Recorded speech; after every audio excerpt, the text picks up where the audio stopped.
Hey, what's up? This is Chosen, and in this video, I thought it'd be fun to do the top 15 Gaellen Pact champions for the Fire Night because, as you can see up there, we have got a Fire Night tournament coming soon where we are going to only be able to use champions from those 4 factions in the index. So I'm going to go over the ones that I think are the top 15 for this event, and then I'll show you the team that I am using in my Fire Night team. So let's get into it.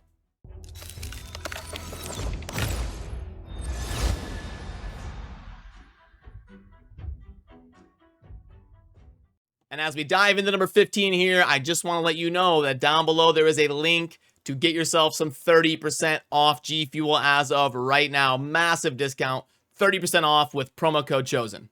So yeah, Broadmow kicking off our list at number 15. You will actually see this guy in my team because I use some squishy damage, so I need some revive. But Broadmow, not going to be super amazing for the waves or anything, and doesn't have a multi-hitter, unfortunately. But he does have some increased speed, which is amazing, and increased turn meter. We're trying to crank out as many turns as we can. And the revive with block damage alongside that in case one of your squishy damage dealers dies. Plus he has void affinity, which is always a bonus.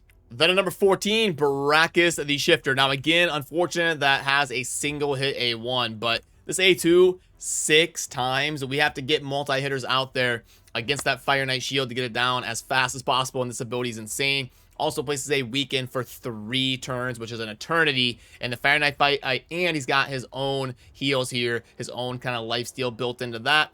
And then we're going to get increased attack to help burst down the Fire Knight faster with a passive with some self-revive in case he happens to fall over. At number 13, let's go with Draco. Again, unfortunate with the single hit A1, but it does hit super hard, can crank out a ton of damage. And we get a 4-hitter on the A2 with a bunch of poisons, which are great. Gonna help us burst down that Fire Knight. The more poisons we can get on there. Even pairs well if you use a detonator, which doesn't really happen in this event, unfortunately, but it is nice in situations if you use like a Xavier or something for any stage lower than 21. Then we also get the weaken and the decreased defense on all of the waves and the Fire Knight as well. At number 12, let's go with Aox the Rememberer. Now we do get a multi-hit A1 with the bonus chance of placing some poisons. We get a little bit of heals, we get a little bit of decreased attack, but I love the passive here. Increase the duration of 2 random debuffs on the attacker when attacked and occurs once per hit. So the Fire Knight going to be doing AoE, going to hit Aox the Rememberer every turn he takes, and has a chance to increase some of those debuffs that we place that are super crucial on the Fire Knight, like the decreased speed and stuff like that. So we're going to have a chance to extend that, plus the multi-hitter A1 and some of the support that he brings. Next up, obviously, Krisk the Ageless is an insane champion. Doesn't have a kit that's like super tailor-made for the Fire Knight because there's not a lot of multi-hit stuff like Brackus, but AoE decreased speed, I mean, hey, it's still going to work on the Fire Knight. We're still going to place that decreased speed super consistently, and we've also got more AoE ally protection to help us survive, continuous heal. Going to be ridiculously good for the waves. Just doesn't have a whole lot of multi-hit to help you burst down that shield. And then the provoke obviously won't work on the Fire Knight, but is going to be increasing defense on himself while increasing speed of our whole team besides him. So very interesting way that he kind of works in the Fire Knight, but obviously an amazing champion. Because that doesn't even take into consideration the passive that's going to give us a free shield set based on his HP for each round. And then we're also going to keep a decreased defense and a decreased attack debuff live all the time when the Fire Knight kind of hits Krisk. So obviously incredible. Next up, going to be Warlord at number 10. Again, no multi-hit A1 and not really a kit that works super amazing with the Fire Knight in specific, but Warlord's kit is just too good to leave him off a list like this. The block debuffs, the shield, the heals, the AoE, the turn meter reduction, the fully deplete the turn meter. Just too much going on here for Warlord to not put him on there because of the constant increase of buff duration and everything else that he has going on. At number 9, we're going to go with Duck the Pierced. It does have the multi-hit A1, and then we've got a booked 3-turn cooldown of an AoE, decreased attack, and decreased defense. You do have to be a little bit careful with Duck because he has magic affinity. The very popular stage is going to be stage 20 for an event like this, so you do have to pay attention to that because stage 20 is force affinity, so Duck going to be hitting weak a lot in that stage. At number 8, we've got Fushan. Now, Fushan does have a single hit A1, but it's got a bonus chance. It's kind of a multi-hitter. You've got a chance to place an extra hit. The AoE stun is super good for the waves, and it is also a multi-hitter. Sometimes people forget about that. It is all enemies 2 times. And then we get a 4-hitter that does defense break here on the A3, and we get a 24% speed aura for those Fire Knight runs. Fushan, going to be great and a very generally useful champion for any Fire Knight team. For number 7, one of my favorite epics in the game, a very new addition to the raid roster, and that is going to be Uragrim, Void Affinity, never going to be weak. We get the triple hit A1 that can also place poison. We get some heals and support, some cleansing, and then we get a bunch of poisons and continuous heals on our whole team. Plus, just like Fushan, we get an aura that's not quite as good, but it is ally speed in all battles by 20%. So Uragrim, similarly, going to fit into any Fire Knight team and fill a pretty generally useful role. For number 6, we've got Skullcrusher. Now, this guy used to be a staple back in the early days of Raid and really helping people progress in the Fire Knight. And the reason is we've got this Stonewall ability, which is ally protection to help keep our damage dealers alive. Plus, we get counterattack, which is super good in the Fire Knight. It's an amazing mechanic for that dungeon. The Fire Knight attacks, and then whoever has the counterattack buff is going to run in and do their A1. So it enables us to burst down that shield super fast. Next up is the speed run queen herself in Seer. Now, I would put Seer at like number 2 or number 1, but for an event like this, it's going to be a lot more specific, a lot tougher to get all those parameters hit for a perfectly tuned Seer speed nuke team, but obviously still amazing for the waves, as long as you can set up her Karma Burn, get a bunch of buffs using champions that are going to place buffs on all of your allies, maybe somebody in a shield set, and then boom, Seer is going to get you to the Fire Knight in like 30 seconds, just blowing up the waves for you. So obviously had to be on the list. At number 4, we've got Steel Skull, just a very generally useful support. One of the main reasons I've got him up here is the Spirit Affinity. He's so strong against that level 20 run. You could argue that maybe Uragrim would be better than Steel Skull, like just with the general overall usefulness of the kit.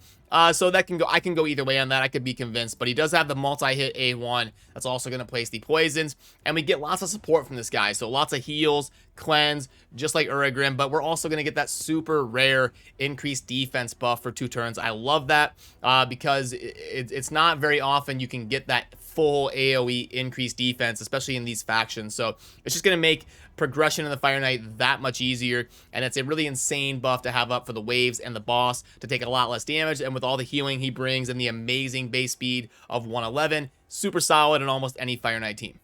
Claude is a very overlooked and pretty insane support champion. We've got the A1 that is only a single hitter, but that's not where his utility lies. It lies in the shielding that he provides, plus the heals to help you sustain your runs, and then a booked 3-turn cooldown, increased speed, the big version. That is huge. Similar to why Apothecary is so amazing. The 3-turn cooldown, full AoE, big version of increased speed is a super crucial buff to have in any team. It's pretty rare in these 4 factions, and then you're also going to get extra chance to land those debuffs as well from the accuracy. And then the passive here, that's kind of like a Doom Priest, just going to constantly support your whole team. So you get this guy built in high speed, and he can slide into really any team. Now, I know what you're thinking. I know what you're thinking. Hear me out. Hold up. Don't go type your comment yet. Number 2, I got Shamrock. Now, this guy is Spirit Affinity, so he's going to be strong in the most popular Ran stage for events, which is Fire Knight 20. Then we've got an A1, that is a multi-hitter. We've got an A2, that is the full AoE increased defense, and the full AoE increased speed as long as they've got enough HP. And then we're also going to get a chance to place increased crit rate to help you. That's not super impactful, but we also get a revive on death and some continuous heals. Just a lot going on here on the A2, but that's not all. We've got the A3 here that is going to be AoE decreased speed. So we've got a chance to get increased speed and decreased speed, big versions of both. So we're really snowballing our speed advantage versus our opponents. It's also going to decrease turn meter and fill turn meter of all allies if any enemy's turn meter is below 50%. And then we're also going to get an aura of accuracy in all battles by 70. He has insane base stats, really good HP, almost 21k, decent defense at 1200, insane speed at 111. So if you actually invested in this guy and he were built properly, he would be insane for an event like this. And at the number 1 spot, we're going to go tried and true, the permanent fusion champion that everyone can get as long as they play long enough and put in the effort, and that is Razen Scarhide. We've got the triple hit A1. We love that. He's based on defense, so he can be super tanky. We've got the A2 here that is going to break the defense and place weaken on the Fire Knight. We can book it to a 3-turn cooldown, keep that up almost permanently for the boss fight. And then this ability is so insane not only for the waves because of the AoE turn meter 100% reduction, but that's also amazing against the Fire Knight. You get that to land and boom, you just kind of reset the turn meter. So Razen good because of so many different reasons. He can slot into any Fire Knight team and bring you tons of value. And now for good measure, I will show you the team that I am going to be using for this event. I'm going to be doing Fire Knight 20. Not going to feel like trying to force myself to do Fire Knight 24 or Fire Knight 25. And honestly, you get actually more tournament points for doing stage 20 than 24 or 25. I have showed you guys a lot, but let me see if I can find that to pull it up for you here.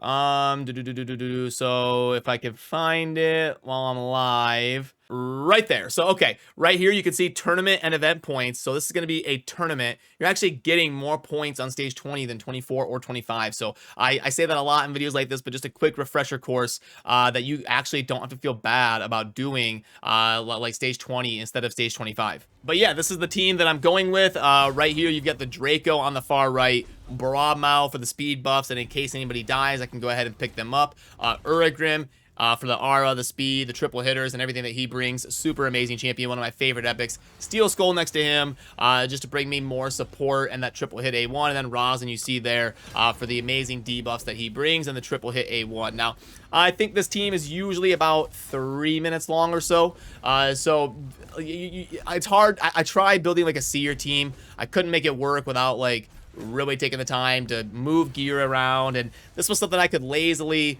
throw together with these stats right here. Just something that I could do with champions. I didn't move any gear around. This is just people I have built for faction wars and stuff. I threw it together and boom, about 3-minute runs. Depending on the RNG, it can be like 245 to 330. Good enough for an event like this where I'm just trying to maybe see how it goes and maybe win a tournament and try to compete in an event. So I'm not going to be going super crazy, spending 50 million silver on getting an event team or go crazy and start like trying to book and develop a bunch of new champions. But there is going to be a CVC kind of coinciding with this event. So it could be kind of fun to try and optimize a team if you are so inclined. But that is going to do it for me on this one. Let me know where you agree, where you disagree. I always enjoy your opinions on fun little ranking videos like this for things like top 15 Fire Knight champs for this event. So if you're going to participate, good luck. And if you're going to skip it and not worry about it, I wouldn't feel too bad. It's going to be buffing like the crit damage set, and it's not going to be anything too crazy. So I wouldn't feel bad. I'm missing out on it as well. Just a topic I wanted to cover because of the tournament coming tomorrow. So that'll do it for me on this one. As always, have a good rest of your day. Peace.